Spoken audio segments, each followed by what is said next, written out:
What's up, YouTube? Welcome back. 500 Bushwhacker time. Actually, not this 500 Bushwhacker. This is more like it, this 500 Bushwhacker. They're both cool, however, this one needs to make its debut. You might have seen a glimpse of this thing on TII Armory's channel, but now it's in the turkey's hands. I'm gonna give you a brief rundown on everything, and then we're gonna do some shooting. So not too long ago, TII Armory decided to create something called the 500 Bushwhacker.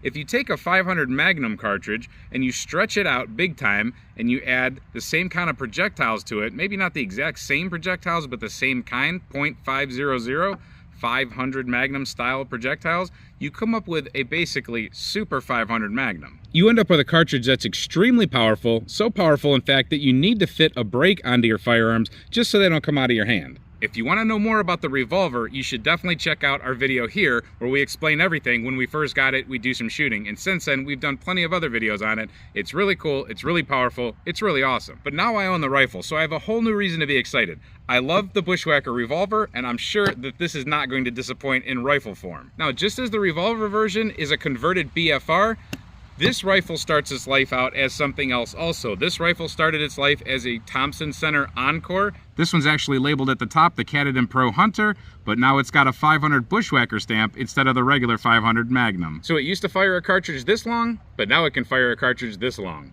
And now that we have the rifle version, not only can we shoot the hard cast lead and solid copper, but now we can shoot brass options. Solid brass, CEBs, and the hollow pointed Raptors with the plugs in the front.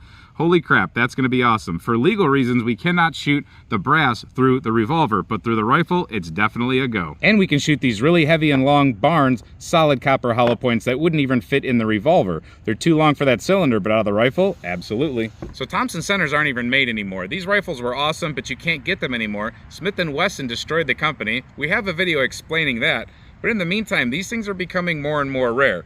There's other options that you could possibly chamber a 500 Bushwhacker in, but I chose this one because it seems like a pretty solid platform and I like it. They're pretty cool, they're pretty awesome. I just love the gun in general. It's a single shot break action that you open up by pulling this little bottom false trigger thing, whatever that is.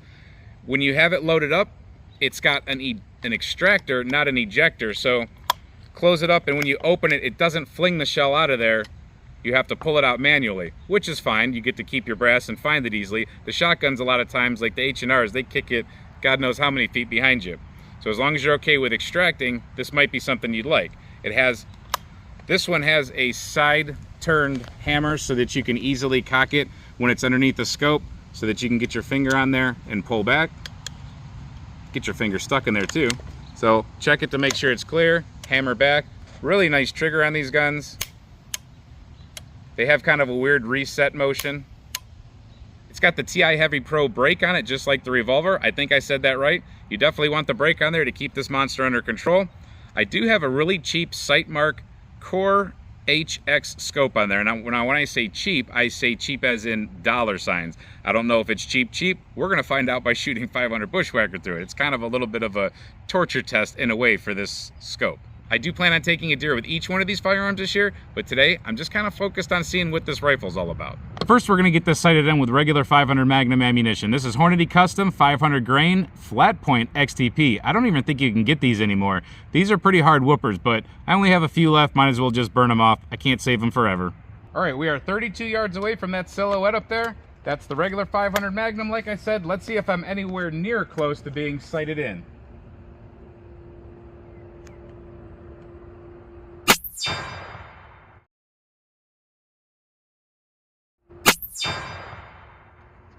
I'm a little high and a little bit right. Let me take one more shot.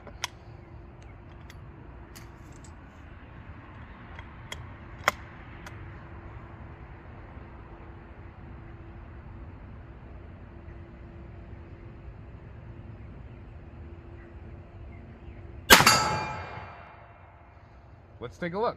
All right, my first shot was up here. My next one is right here. So I improved a little bit. That's why you always take more than one shot before you start messing with your scope.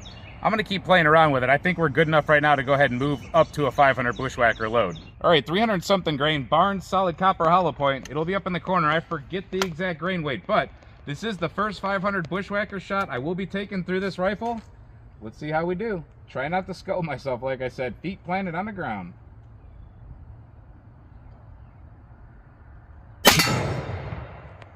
Wham! Let's take a look. All right, there's where we ended up. So I'll have to do a little bit of adjustment. We were shooting high with a 500. I'm still shooting a little high with that. So I'll get that adjusted out. I got to do some hand loading. But man, that whoops the plate pretty good. However, not too bad in the shoulder at all. It really doesn't feel much worse than the 500 Magnum, to tell you the truth. Maybe a little bit louder, tiny bit more touch recoil, but it doesn't feel bad. This brake here really does a good job of leveling things out, I think. And that's pretty cool how that's basically a copper washed plate now. All right, just for fun, Cameron and I came up with an interesting test. All right, if we can do this right, we're gonna get through a semi-charged can of spray paint, an Arizona jug full of green water, not green tea, and then a cinder block, same round we used before. I've closed the distance pretty good, so hopefully I can get my point of aim proper.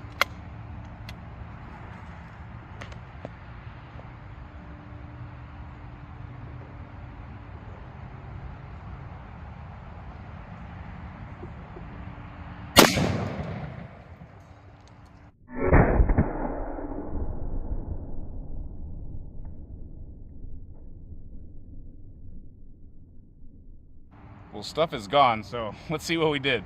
Well, I did manage to get through the can. Then we managed to destroy the jug of water, and there's nothing but brick in there. And then through that piece of cinder block, hit the back. I can tell you it landed probably right there, somewhere in there. And I don't know where the projectile is, I'll look. I can't find any, so I think it creamed itself, but that's a lot of power dump right there. That's pretty cool. It basically crushed that cinder block into a bunch of dust at certain places. So there you go, just a short introduction to this rifle. I think it's pretty awesome. I'll be hunting with it for sure. We'll be doing some gel testing with it. You don't want to miss any of that. Check out all the other videos for the original 500 Bushwhacker revolver that we've done. We've got some really cool tests. This thing does amazing things in gel, which translates to things that it could possibly do in real life. So hope you enjoy these kind of videos. Thank you for watching this video, and until we see you next time, stay safe, have fun, and keep shooting.